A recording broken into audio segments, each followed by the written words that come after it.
Hola hijos de Newton, ¿cómo están? ¿Cómo se encuentran? Pues yo muy bien, después del día de ayer. Y aquí estoy para recibirles en un vídeo que espero que sea corto cómo reacciona a todo lo que pasó en esa jornada. Me apetece hacer una revisión de lo que ha pasado, lo que he vivido y a modo de conclusión cerrar todo esto porque ha sido un mes de mucha tensión para mí y me apetece cerrar este capítulo porque la vida sigue y ahora tengo otras cosas que hacer, exámenes de la UNIR, el Talent Land, porque esto no para. Y quería contarles un poquito de todo, dónde viene todo esto, los motivos para acudir, las reflexiones que saco de positivo y un poquito comentarios acerca de pues mi cara a cara, mi primer debate, la primera vez que hago algo así en mi vida. Pero empecemos por los orígenes, las motivaciones, cómo es que he decidido sentarme a hablar de estas cosas. Pues resulta que hace unos meses, cuando estaba en República Dominicana y subí ese vídeo que todos conocen, donde analicé pormenorizadamente ese fenómeno de Tartaria y Mickey Mouse, pues tuvo una gran repercusión, fue muy comentado.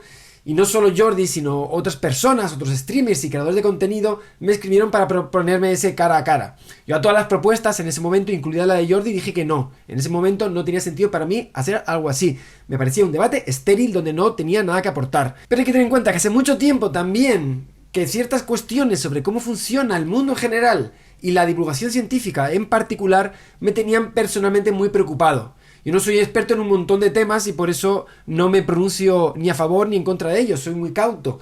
Por eso cuando veo cómo se censuran debates sobre temas como muy importantes como calentamiento global, pandemias, aunque yo me mantengo al margen, me quedo preocupado, porque no creo que sea el camino silenciar o apagar debates. Entonces, como primer apunte, lo de ayer para mí, pues se me presentaba como una excusa para poder opinar sobre esta tendencia que yo creo que es muy peligrosa de silenciar opiniones que sean contrarias a la tuya, utilizando además cosas como la coacción, jugando con el desprestigio como una herramienta silenciadora, mientras se usa además el bullying o la burla como arma. Me parece un comportamiento totalmente tóxico dentro de una comunidad, más aún en una comunidad científica. No solo por el propio mecanismo en sí, que ya es horripilante, sino que este es un camino hacia el pensamiento único, que es la muerte de cualquier pensamiento crítico.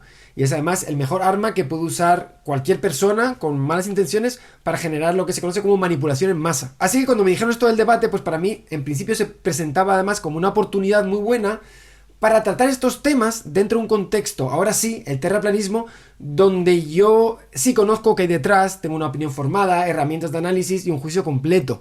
Entonces, como pueden ver, para mí esto es una excusa excelente para levantar este tema y a la par un ejercicio que yo creo que es muy interesante. Primero, por la curiosidad que me da escuchar personas que piensan tan distinto como pienso yo. También para mostrar cómo te puedes sentar con alguien que piensa de forma diametralmente opuesta e incluso aprender algo de ello, sacar algo positivo, pero muy en especial. Todo esto era como una especie de excusa para una antesala a lo que de verdad era importante para mí, lo que hablé después con Jordi. De hecho, si no han visto esa parte, les animo a que lo hagan, porque para mí fue el verdadero punto que me hizo aceptar ese debate, ese encuentro. Le dije a Jordi, yo solo voy si luego me dejas un tiempo porque quiero reflexionar sobre ciertas prácticas muy tóxicas que estoy viendo en el mundo en general, pero en la comunidad científica en particular. Es decir, que aunque el debate sobre temas como la Tierra plana me parece estéril, por otro lado es un ejercicio de transparencia, o a mí eso me lo parece, para aquellas personas que son ajenas al mundo de la ciencia, y por otro lado, y mucho más importante, es una forma de abrir un melón que yo creo que es crítico por cómo me preocupa, cómo se está utilizando la censura por medio de coacción en temas más delicados relativos a medicina, medio ambiente y mucho más. Vamos, que no debatir con terraplanistas me parece una posición que puedo entender y la gente que me critica por ello entiendo su punto de vista, pero cuando tratamos de temas mucho más relevantes como los antes mencionados, que además están relacionados con cuestiones de política, geopolítica, economía, mundiales, pues creo que la posición de la censura y el silencio no es ni adecuado, ni conveniente, ni aconsejable. Esto además no solo es una posición que históricamente no se sostiene con las veces que el consenso está equivocado en el pasado, sino que moralmente tampoco. El pensamiento moderno y nuestros valores sociales han sido forjados y ha habido mucha sangre por medio, por cierto, por personas que han luchado por las libertades individuales, entre ellas la libertad de opinión. Voltaire decía eso de no estoy de acuerdo contigo, pero daría mi vida para que puedas expresarlo. En realidad se sabe que fue la biógrafa de Voltaire, pero bueno, el sentido es el mismo. Muchas personas han luchado durante mucho tiempo para que hoy podamos hablar. Es un triunfo social de gente que ha dedicado verdaderamente su vida a que hoy podamos expresarnos con libertad. Y sin ir más lejos, el mismo conocimiento científico tiene como base la discusión. la lectio y la disputatio, que es como surgieron las universidades, el sí que non de Pedro Abelardo, la triada hegeliana de la tesis, antítesis y de luego hacer la síntesis. Nosotros venimos de ahí. Venimos de ese tipo de forma de proceder para recabar el conocimiento. Entonces, ¿qué está pasando? ¿Por qué ahora no se puede hablar? ¿Por qué si alguien no opina como tú, la mejor reacción es silenciarlo? Y esto, como decía ayer, está ocurriendo en todas las esferas sociales, pero en ciencia me parece especialmente paradójico por el lugar tan importante que siempre ha ocupado el pensamiento crítico y la lucha contra los dogmas dentro de la ciencia. Tener un comportamiento dogmático me parece totalmente paradójico dentro de nuestro campo en particular. En un mundo donde la mentira y la manipulación son cada vez más frecuentes y donde la tecnología además nos empuja a nuevos mecanismos para mentir y manipular y engañar, creo que desde la ciencia somos un bastión social muy importante para sostener estos valores tan importantes como son las libertades individuales por medio de la lucha contra precisamente estos mecanismos de mentira. Y la mejor forma de luchar contra los mecanismos de mentira es precisamente mostrarse crítico. Y para mostrarse crítico es necesario escuchar, abrirse al debate con personas que piensan distinto que tú. Y como decía el debate, un caso paradigmático de todo esto para mí fue del COVID. Una situación donde la ciencia jugó un papel muy importante y estamos sometidos a un bombardeo de intenciones cruzadas, de manipulaciones, y donde la gestión desde el punto de vista de la comunicación científica no fue la mejor posible. Creo que la ciencia y la comunidad científica y la divulgación científica juega un papel muy importante por proteger estos valores fundamentales de nuestra sociedad. Y pervirtiéndolos y prostituyéndolos, estamos atentando contra la propia democracia y sobre el propio pacto social. Y finalmente quería hacer un aporte técnico extra sobre el debate en sí mismo, porque había cosas que creo que merece la pena explicar con más detenimiento, porque en una conversación tan acalorada apenas da tiempo para expresarlo plenamente. Hace un par de milenios que el ser humano encontró en la razón un sentido más para entender la realidad, más profundo y más confiable que los sentidos del cuerpo. Yo no necesito ver o sentir un átomo para saber que los átomos existen, porque hay toda una montaña de evidencia que es acorde con esta hipótesis, la hipótesis del átomo. Y como esta hipótesis hace encajar todo este conjunto de evidencia, comprime todo este conjunto de evidencias, hace que esto se convierta en conocimiento. Yo no necesito ver con mis ojos un átomo. Eso es una fase de la historia de la humanidad que ya hemos pasado. La necesidad de usar nuestros sentidos como una fuente de verificación de las cosas que pensamos. Hoy somos capaces de verificar cosas sin necesidad de ver. Pues lo mismo ocurre con el cosmos y nuestro lugar en el universo. Hay una verdadera montaña aplastante de evidencia que va a todos los niveles, desde el micromundo hasta el macromundo, que cuando, sin ver desde lejos la Tierra, teoriza sobre su redondez, hace que todo cobra sentido. Y es ese, como decía antes, el poder de la ciencia, que puedes encapsular, comprimir conocimiento muy amplio sobre muchos aspectos y fenómenos diversos del universo en un concepto muy simple. El concepto gravitacional de los cuerpos en el universo. O siguiendo a Tadeusz Dosansky, que lo voy a parafrasear, nada tiene sentido en la física del cosmos si no es en la luz de la gravedad y la dinámica de los cuerpos celestes. Y el volumen de datos al respecto es tan amplio y el poder de este concepto tan poderoso para hacer que todo encaje en su lugar, que hablamos de unos campos conceptuales más ricos que ha creado el ser humano. Y no, es que no hace falta ver nada. Sí, existen fotos, hay testimonios múltiples, tenemos muestras de la luna, pero ni siquiera hace falta eso. Hoy somos capaces, gracias a la razón, de superar esa fase de la infancia de la humanidad en la que necesitamos tocar o ver algo para creerlo. Hoy, con la razón, podemos llegar mucho más lejos que con los sentidos. Es el poder de los conceptos, de las ideas, de las teorías. Y esta teoría del funcionamiento del cosmos, gracias a la gravedad, es la única que da sentido a cómo funciona el universo. De hecho, como dije después del debate, teoría de la Tierra plana no es una teoría, ni siquiera alcanza este nivel. Como diría Pauli, uno de mis científicos favoritos, es que ni siquiera es falsa, no califica como teoría porque ni siquiera pasa el mínimo test de coherencia para hacerlo. Es un conjunto de parches que se pone aquí y allá para intentar encajar ciertas observaciones, pero conjuntamente no son coherentes, no tiene sentido. ¿Y por qué llama tanto la atención? Porque está basada en intuiciones muy básicas, diría que pueriles, alegando pasiones muy primitivas, que ya están superadas por medio de la razón. Y lo de pueril no es ninguna tontería. Investigadores como Mariano Sigman, con el que pude hablar de este tema un día en una cafetería, me han contado que hay experimentos sobre la evolución del pensamiento sobre la Tierra plana y cómo un niño, desde el principio, tiene ese natural intuitivo que va pasando durante diferentes fases hasta que desarrollamos la capacidad de abstracción suficiente para entender verdaderamente el poder del concepto de tierra plana. Aquí les muestro unas imágenes de cómo un niño ve esta evolución a través de estas fases, algo que se ha podido probar con diferentes experimentos. En ese sentido, apelar al terraplanismo es de alguna forma dar marchas atrás, es volver a un pensamiento infantil. De hecho, si en ciencia nos alegramos y celebramos que caminamos a hombros de gigantes, ir al terraplanismo es como realmente rasgar en la uña del gigante. O sea, realmente estamos volviendo verdaderamente atrás a un pensamiento muy antiguo que representa una forma intuitiva de ver el mundo que resulta muy infantil. También quería hacer otro apunte sobre ese momento de la discusión donde Carles añadió una H en esta famosa ecuación, la de Einstein, y que yo analicé desde el punto de vista dimensional para mostrar que algo así no tiene sentido en algo tan básico como las magnitudes. O sea, realmente esto es algo que un niño de escuela hace, un análisis dimensional, y bueno, pues lo mismo que la velocidad no se mide en kilogramos o en julios, pues esta ecuación solo tiene sentido si las magnitudes asociadas tienen sentido dimensional. Pero al hacer eso me quedé corto y no quiero que se queden simplemente con ese análisis superfluo, porque fue muy básico y fue la reacción del momento, porque hay muchas más razones por las cuales no se puede hacer algo así, y esto es una aberración. Así no funcionan las ecuaciones. Una ecuación no es algo gratuito, que uno se ponga delante de una pizarra, se ponga a pensar y se ponga a escribir. No fue que un día Einstein se puso delante de la pizarra y dijo E igual a MC1, no. E igual a MC3, no. E igual a MC2 y ya está, y se queda tan tranquilo. No funciona así la ciencia. No se va manipulando ecuaciones una a una de forma caprichosa hasta que uno encuentra algo que funcione. No es una prueba y error. Detrás hay un estudio científico, lógico, mental mucho más poderoso que les quiero transmitir porque es realmente bello. Es de estos que te hace que te salgan las lágrimas de los ojos y te pongan los pelos de punta. Voy a ver si lo consigo. Como expliqué en ese momento, esta ecuación es fruto de un trabajo concienzudo de varios años del propio Einstein.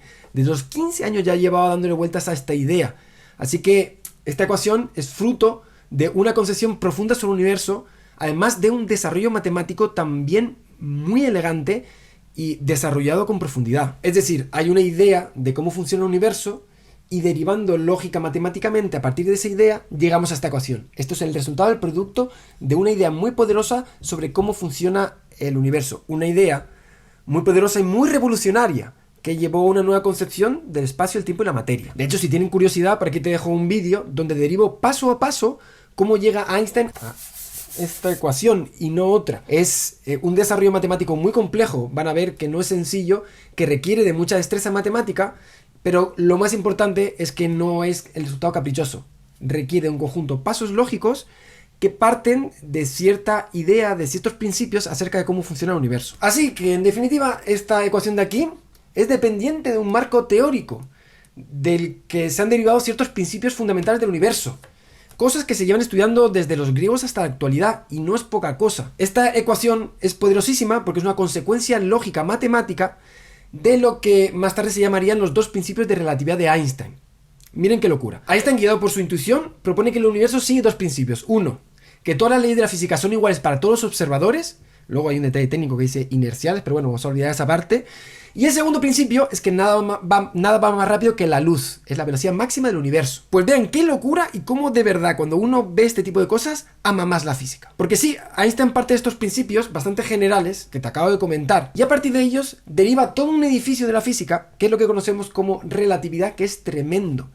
Y dentro de ese edificio, esa gran construcción de la física relativista, aparece una cereza del pastel, que es esta ecuación de aquí, que relaciona la energía con la masa, diciendo que la masa es una forma de energía y que poco después fue demostrado a través de los procesos de fisión por medio de la física Lise-Meitner. Esto es verdaderamente glorioso. Fíjense qué locura.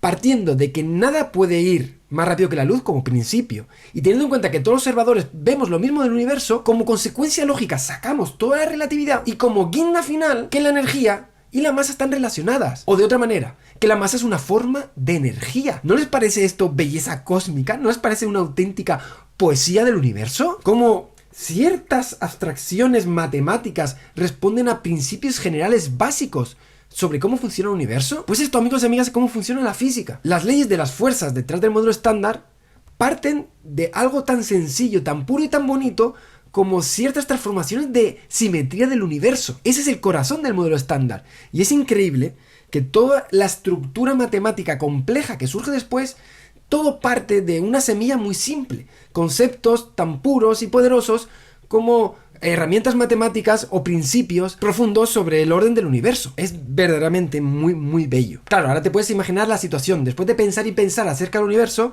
a un joven alemán se le ocurren estos dos principios como su punto de partida para crear toda una visión de cómo funciona el universo. Y tomando esos dos principios, empieza a desarrollar matemáticamente todas sus consecuencias lógicas hasta que al final del camino se encuentra con esto. Para que luego llegue alguien y haga esto. Te estás cargando todo el principio de relatividad. Te estás cargando el concepto fundamental de cómo opera el universo. No, la ciencia no funciona así, creando fórmulas a prueba y error. De hecho, sí, hay muchas personas críticas con esta ecuación, que están todo el tiempo testeándolas para ver hasta dónde pueden llegar, intentando encontrar una visión más profunda de cómo funciona el cosmos.